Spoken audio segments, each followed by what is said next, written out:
Hi, I'm Jack Baruzzini, and you're listening to The Secret to Stargate, where we talk about the hidden meanings and deeper layers found in the Stargate movies, TV series, and more. And joining me today are Jeff Haecker. Hello, Jeff. Hey, Jack. And Lisa Jones. Hi, Lisa. Hey, Jack. And Victor Lambs. Hey, Victor. Hi, Jack. I'm going to start going by Ethan. I think it fits me. Today we are discussing the 15th episode of Season 2 of Stargate SG-1, Ethan. Jared Kane, our coincidentally old friend, enough. Coincidentally, yes. Jared Kane, a.k.a. Which one was he? Was he number 5? I think he was number 5 on Battlestar Galactica. From the Rand Protectorate, alerts the Stargate Command that an Ori satellite weapon has been delivered to the Rand Protectorate, and they are engaged in their ongoing Cold War with the Caledonian Federation. SG-1 attempts to intervene with Prometheus, but their efforts are thwarted when Daniel Jackson and Kane are imprisoned by Rand's President Nadal. The Prometheus is repeatedly attacked and eventually destroyed by the satellite, leading to the death of Colonel Pendergast, but he does sacrifice himself nobly. Despite this setback, the surviving SG-1 members devise a plan to disable the satellite, which ultimately leads to a temporary peace agreement orchestrated by Daniel Jackson and a Rand commander who kills Nadal for betraying the deal. However, this peace is short-lived, and the episode ends on a very downer note when we learn that the Stargate has probably been buried under rubble caused by a mutually assured destructive war between the Caledonians and Rand. Good way to end the episode. Very happy. Yeah, and on an upbeat there. Mm-hmm. Crack open a Coors and be sad. Coors Light. Yeah. What are your thoughts on this episode, Jeff? Yeah, I like this one. I mean, it's definitely sad, and I had forgotten really what I remembered the Rand and the Caledonian. Like, I remember the premise that they are back and there's the Ori are involved in that. In the end, they destroy each other. I had forgotten about the Prometheus being involved and being destroyed. So that was that's a real bummer when that happens, because I mean that was the first kind of major Earth ship. Even I can't remember if it predated the F-302s. I think it did, because I think it's the F-301 if I'm not mistaken.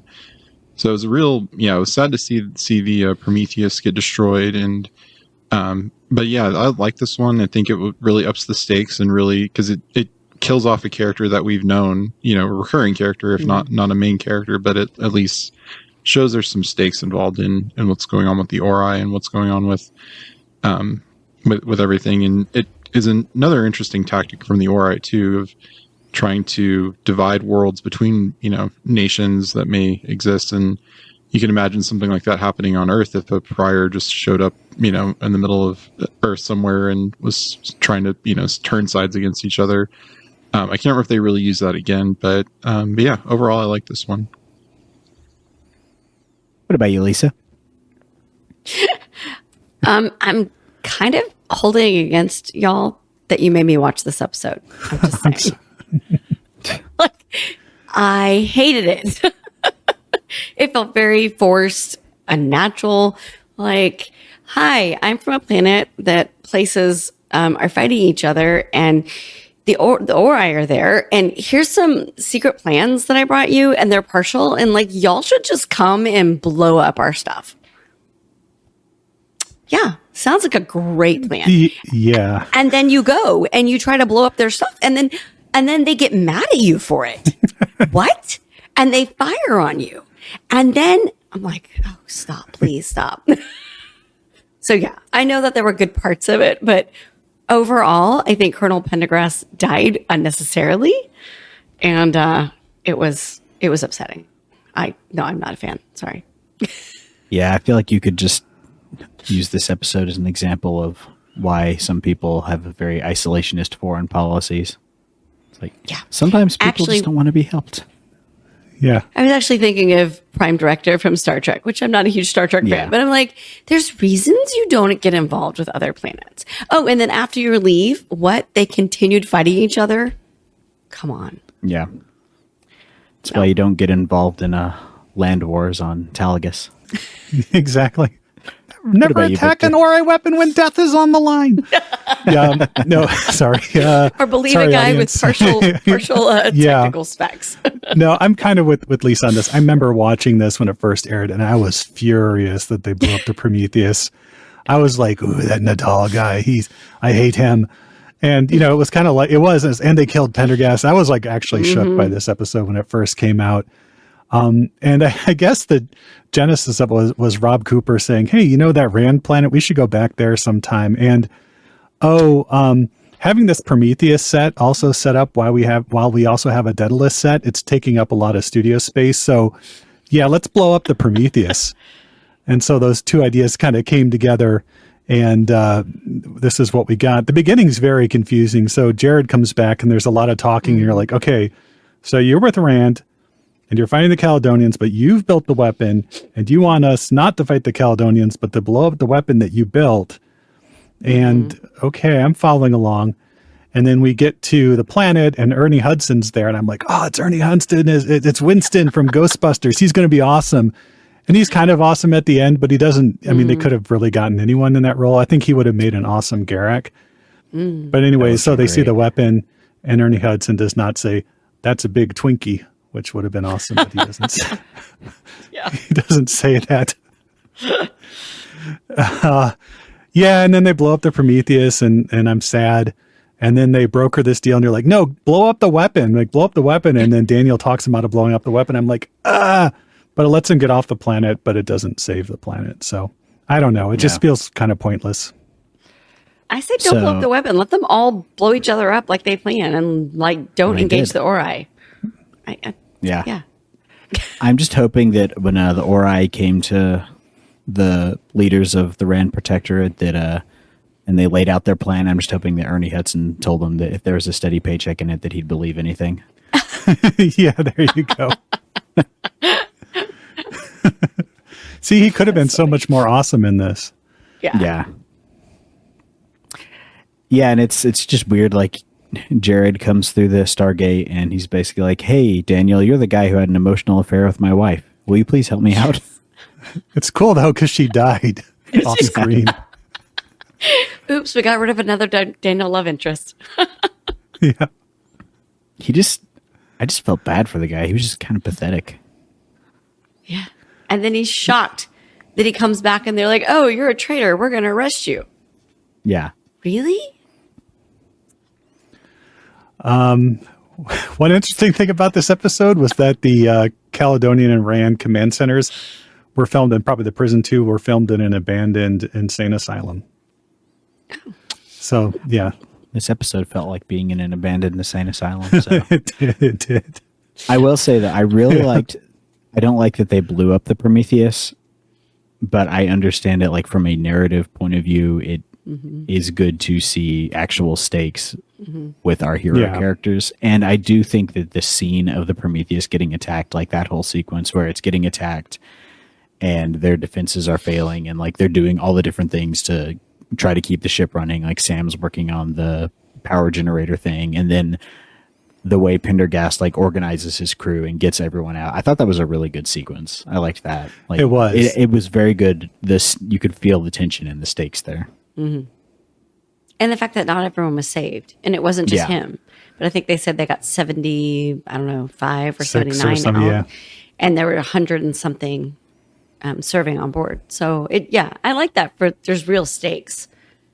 It just we get to see people get sucked out of the mess hall through a broken window, and so there are real stakes, and it's probably the most shocking like spaceship violence we've seen on Stargate. It's true. It is funny though. I had a note on the. Oh, sorry. No, go ahead. Let's say I had a note on since we're talking about the Prometheus on the title. So, Ethon is the name of the eagle that eats Prometheus's liver in the mythology. So, because Prometheus stole the fire from the gods, and as a punishment, Zeus sends this eagle like every day to eat his liver. And it also means like burning and other similar things in Greek from the little bit of research I saw. So that was an interesting, or like a cool, I like that they pulled from mythology again, because they used to do that a lot more, and they've done it less so since the Goa'uld were mostly defeated and aren't the enemy anymore. So I thought that, I like that it kind of, at least that part of it got back to the mythology that they are kind of started with. I do like it. I do feel like it's a bit of a tortured analogy though, because it was Prometheus, the technology came from the Asgard, and they're our allies, and the Ori did not give it to us. So I don't know where the punishment from the gods comes in there, because we didn't really do anything wrong in this situation. Except for going to shoot down a weapon. Yeah. We had no business. Yeah.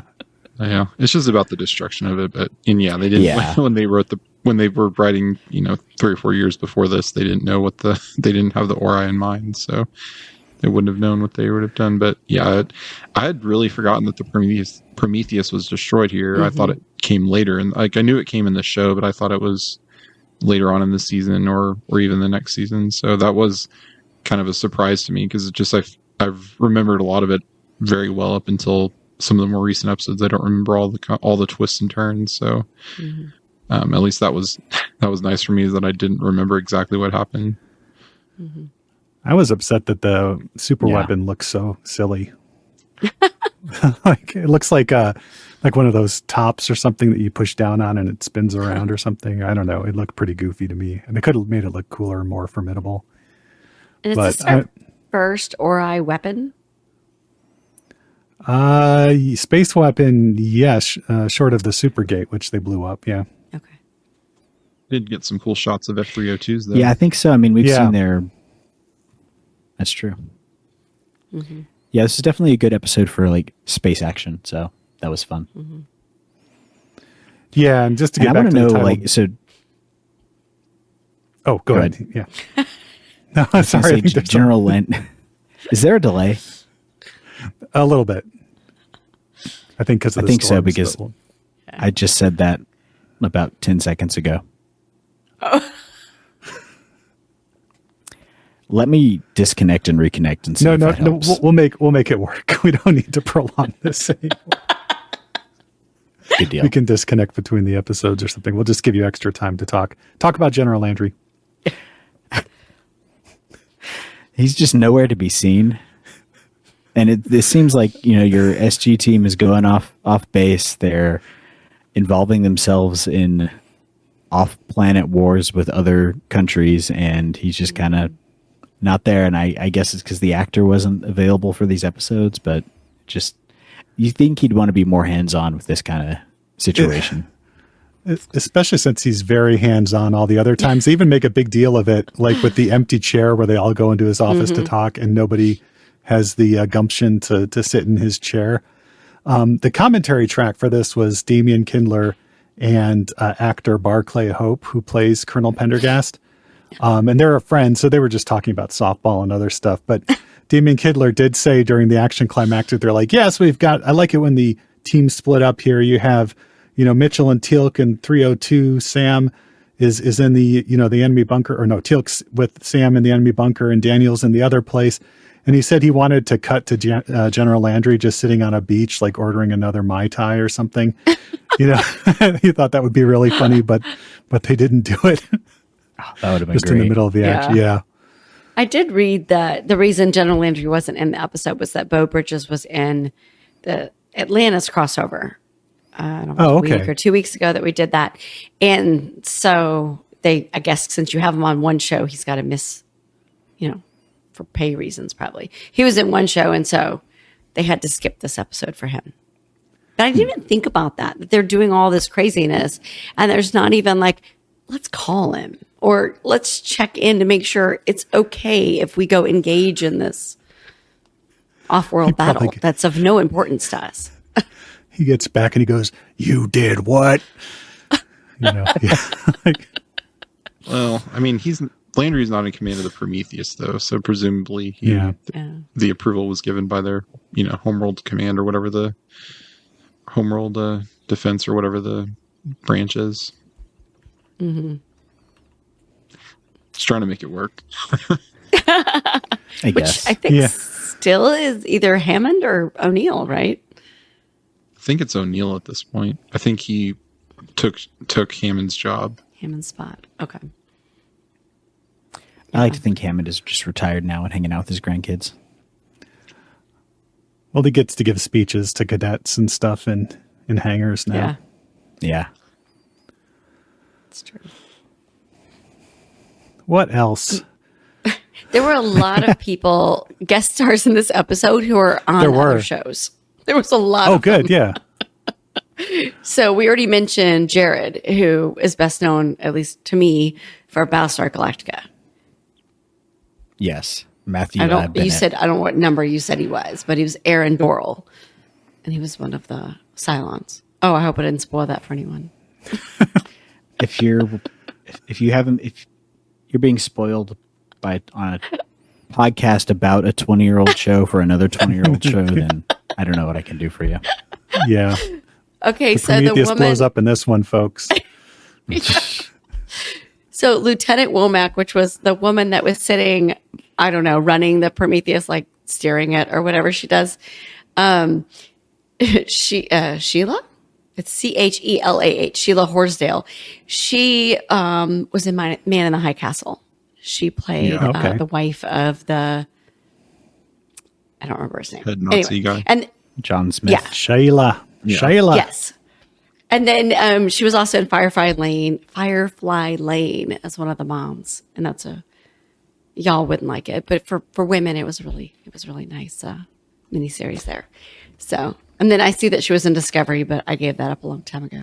So Is the president of the Federation, I think, in Discovery. I thought that was I have seen that. Stacey Abrams. Yeah. And what made me really mad was Sage Brocklebank was the RAND technician who kept firing at them. He played Buzz McNabb in Psych.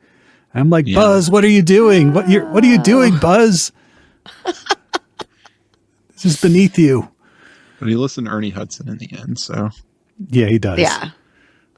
And then you already mentioned Ernie Hudson. Yep. And John Aylward as President Nadal, who, there's a shootout in there, and Ernie Hudson like quick draws and shoots President Nadal through the chest.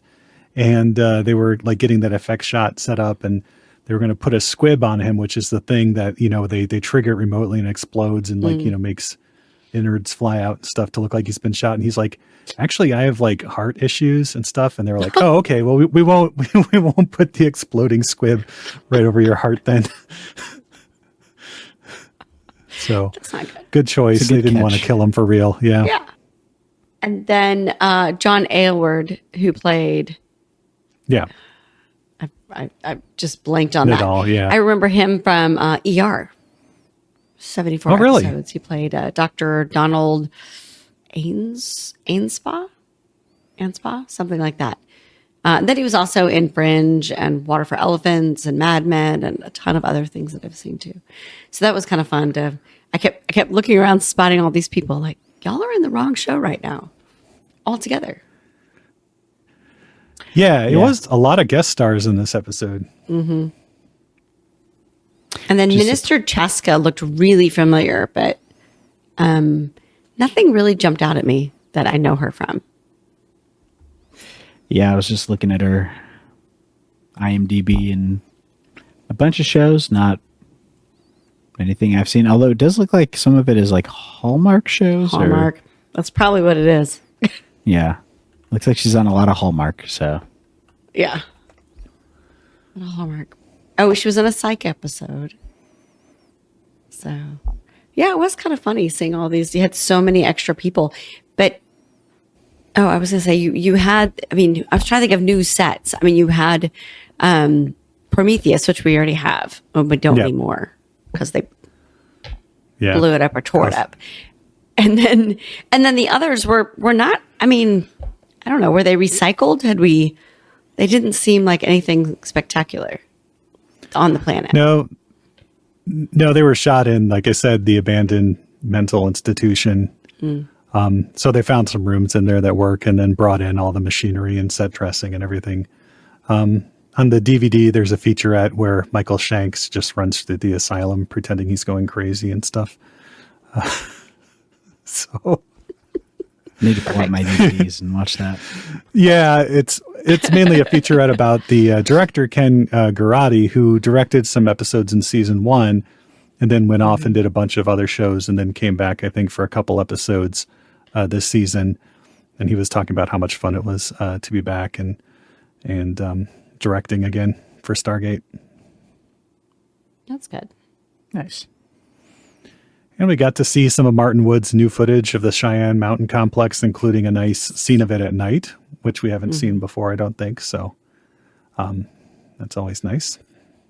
Yeah. So what so Jeff, else? tell us again why Yeah. you love it. Tell us again. Yeah. What was good about this episode? Since I mean, I just enjoy that there were stakes to it because, like I said, we don't get that often in these shows because you have 20 episode seasons and you can't kill off your main characters and you want to have the recurring ones. So I like that. I thought the effects of the Prometheus getting hit and destroyed were pretty good, and seeing the F-302 stuff was cool. It's funny just watching some of the Star Wars shows that have just come out recently. They were the F-302 squadron was Blue Squadron, which in the original Star Wars script, I think was that instead of Red Squadron, it was Blue Squadron, which they have now added to the Rogue One movie and such. So I don't know if that was a direct reference to that or if it was just something random, but I don't know. I like that part. I guess that there were stakes to it, and I maybe it's just that I enjoyed being surprised by that because I've seen these shows and. For a lot of the episodes, I remember pretty much beat for beat what happens, but this one I had kind of forgotten, so I guess that was nice for me to feel like I was watching something new for a change. And I did like Colonel Pendergast. Like you mentioned, he does a really good job of managing damage control and getting his crew off. I also like his interactions with the Rand, people in the Rand Control Center where he's desperately pleading for his life and they're saying like, no, you shot at our thing. And he's like, but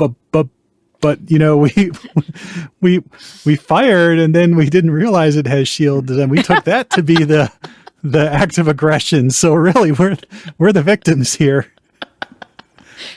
that was a nice touch. Yeah. This whole the whole plan just didn't seem really well thought through, but I did like that whole middle sequence.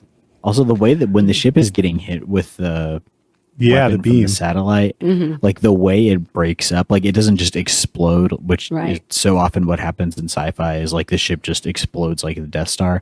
I like that it didn't explode; it just kind of fell apart. I thought that was then cool. Exploded. Yeah, It was like slow, yeah. Yeah.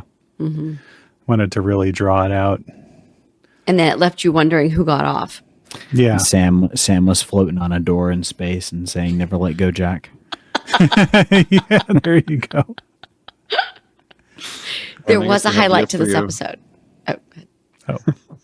I guess they have the F-302s that had to fly back to Earth on their own power because they didn't, unless they brought one of the other carrier ships to come pick them up. Yeah. I think they could fit through the Stargate, but so they'd have to fly to a different planet Yeah, first. I don't think the F-302s can fit through the gate, at least as they're like. Unless, I don't think they. Yeah, I think they're maybe too not. wide, and I don't think they kind of fold down which that would have been. That's something I've always thought. It was like, why don't you have the F-302s fold down where you can send them through the gate, and then kind of like I forget it was like a bomber or something that Hammond and Braytak flew once that was like the perfect size to go through. It's like that would have been a good idea for them. I just asked Gemini if an F-302 can fit through the Stargate, and it gave me a breakdown that because the Stargate has a diameter of around 15 feet, and F-302 has a wingspan of 25 meters, and is 49 feet in length, the answer is clearly no. Okay. Well, I guess my spatial awareness is off a little bit. I mean, they must be able to fold them down somehow because they did get him to the Alpha site. We saw him flying around at the Alpha site. So maybe the wings do like Take it fold apart. out. They have hyperdrives, Yeah. don't they? I think the F-302s have hyperdrives. So that maybe they just flew them through hyperspace by themselves. Maybe they have to make little stops along the way or something. Yeah, Probably not exactly. as powerful as the Prometheus and whatnot. But yeah, I always thought that would be cool, like kind of like a jumper that it can fit through. If they had done that where it can like shoot through the gate and they could use that as something, but I guess that would have been a copy of Atlantis. Maybe if they rotate it just a certain way, so the wings like getting a couch up a flight of stairs or something, you can. Pivot. Yeah, we don't need to take it apart. We can get it through the door. We just got to rotate it. Yeah. Okay, now tilt your end back. I know it's heavy. Yeah, That's exactly right. yeah. Apparently, they are equipped with short-range Quadria-powered hyperdrives. So There you go. maybe they were planet hopping. Yeah. But I like Victor's theory of them squeezing it through the gate. Yeah. Yeah. So one good thing about this episode, we did not see the Ori. No, we didn't. It's We true. heard about them and the priors. And so the way that the Ori dealt with this planet was different. Even though they did the plague, they dealt with this planet in a lot of ways by pitting the two countries or nations against each other, which was interesting. You know, that they don't just go to every planet and do the exact same thing over and over again. But I'm kind of with, I forgot who said it was, I think it was the Ernie Hudson character. We've seen how powerful they are. We've seen what they can do. So, like, what are we going to do? Yeah. The people on the planet in Rand really didn't seem on board with Origin, the religion. Mm-hmm. So maybe the Ori just figured it's like, well, these people aren't going to believe in us. We'll just let them destroy each other, you know? Just give them a little push. Yeah. And maybe they will swoop in. It's kind of like the virus, right? The pandemic, that they swoop in and save people, and that makes them believers. So maybe you get them to fight it out, and then, you know, again, they do something that saves them, and you've got believers. And then one side wipes the other out.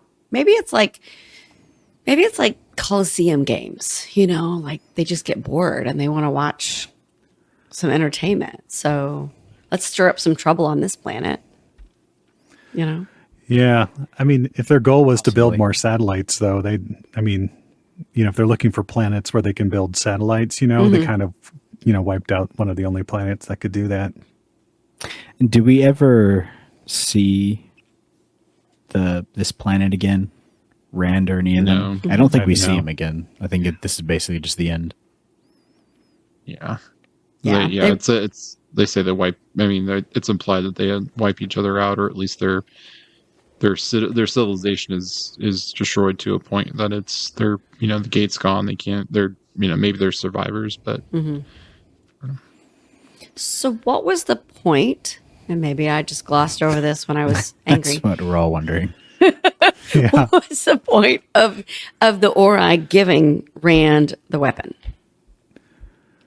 To blow up the Prometheus because they wanted to get rid of the set. I mean, they they said that they wanted to convert the planet, and so if Rand won this war, then I think everybody would like. The idea was like, okay, Rand's going to convert to Origin, and if the Caledonians surrender, if they accepted the surrender, they accept Origin as well. And so I think that was the idea: is you threaten people to accept it enough, and presumably if you have a believing, or you have at least people giving lip service, you bring in priors to like start brainwashing everyone, and start brainwashing the younger generations who grow up to be like fervent worshipers. I don't know. Mm-hmm. Maybe I'm just trying to fix that.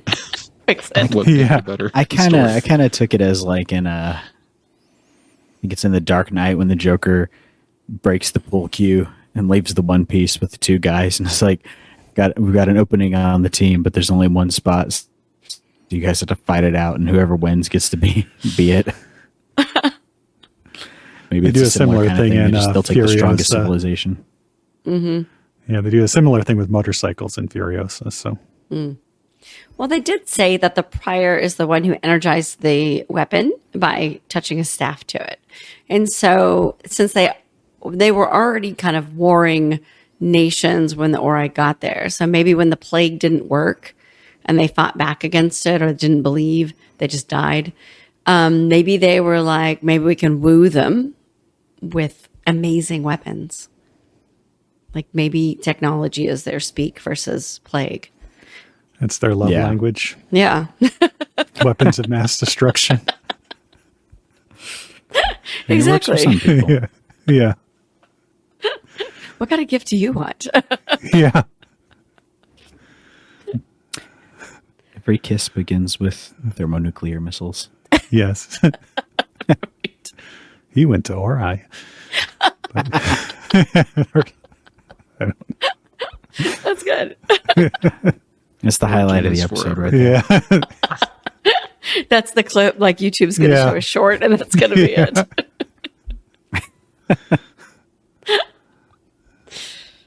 Yeah, that's pretty much what I had. The Yeah. last thing I wrote down in my notes was this whole episode was annoying.